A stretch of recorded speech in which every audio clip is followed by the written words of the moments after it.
NBC 715L battery-operated hydraulic crimping. Y400M 15-ton drives.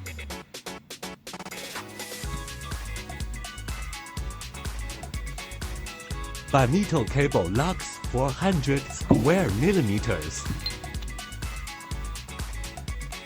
Mode matching effect display.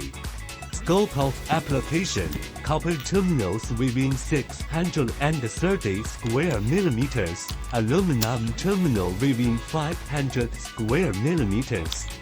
Crimping of equipment clamp and repair tool within 400 square millimeters. 35 to the 240 square millimeters. Wire clamp tool crimping. With cutting die, the wire can be cut is less than or equal to LGJ 240 square millimeter. Strong power, output up to 150 kilotons.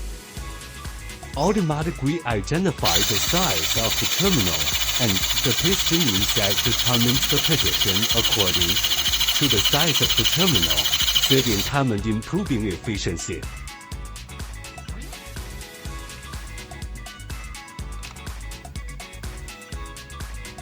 The crimping result meets the standard, and there is no flash.